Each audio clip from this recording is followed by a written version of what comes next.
ఒకటే మాట, 'Baahubali' movie fans అయినా లేదా పొరపాటున అప్పుడు థియేటర్స్‌లో చూడని వాళ్ళైనా ఇప్పుడు మిస్ అవ్వకుండా చూడమని నేనైతే సజెస్ట్ చేస్తాను. నిజంగా సినిమా మొత్తం తెలిసినా గూడా మళ్ళీ మళ్ళీ చూడాలనే ఇంట్రెస్ట్ ఒస్తది. స్పాయిలర్స్‌లా కాకుండా ఒక ఐడియా ఇచ్చే విధంగా అసలు సినిమాలో ఏం కట్ చేశారు, ఎక్కడ యాడ్ చేశారు, ఇంకా మధ్యలో ఉన్న సర్ప్రైజ్ ఏంటి అనేది సింపుల్‌గా మాట్లాడి వీడియోని క్లోజ్ చేసేస్తాను. మూవీలో అయితే మెయిన్‌గా స్లోగా ఫీల్ అయ్యే పోర్షన్స్ అన్నిటిని తీసేశారు. అలాగే పీక్ మూమెంట్స్ గూడా ఉన్నాయి. ఈ ఎపిక్ మూవీ ఓపెనింగ్ తర్వాత కంప్లీట్ గా అవంతిక ఎపిసోడ్స్ అన్ని లైక్ పచ్చబొట్టేసిన song, romantic scenes, love scenes ఇవన్నీ తీసేశారు.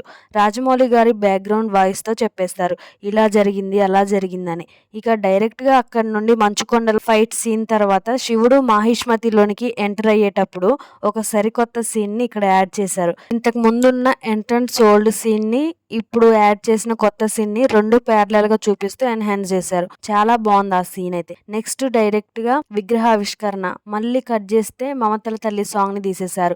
ఆ తర్వాత మనోహరి సాంగ్ ని కూడా తీసేశారు. ఆ వెంటనే కాలకేయ యుద్ధం కంప్లీట్ గా ఉంది మూవీలో. సో బేసిక్ గా ఫస్ట్ హాఫ్ ఏమో బాహుబలి ద బిగినింగ్ నుండి, సెకండ్ హాఫ్ ఏమో ద కన్క్లూజన్ నుండి.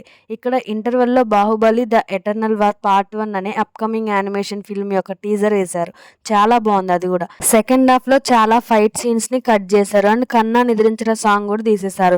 మాక్సిమం బాహుబలి ద కన్క్లూజన్ అయితే ఆల్మోస్ట్ అలానే కన్వే అయ్యేలా ఉంది. సో ఇది Baahubali the epic re release movie యొక్క ఎక్స్పీరియన్స్. నాకు చాలా బాగా నచ్చింది. క్వాలిటీ అయితే ఎక్కడ కూడా కాంప్రమైజ్ అవ్వలేదు. చాలా బాగుంది, అదిరిపోయింది. నా రివ్యూ గనక మీకు నచ్చినట్లయితే మరిన్ని రివ్యూస్ కోసం మన ఛానల్ ని సబ్స్క్రైబ్ చేసుకోండి. Thank you.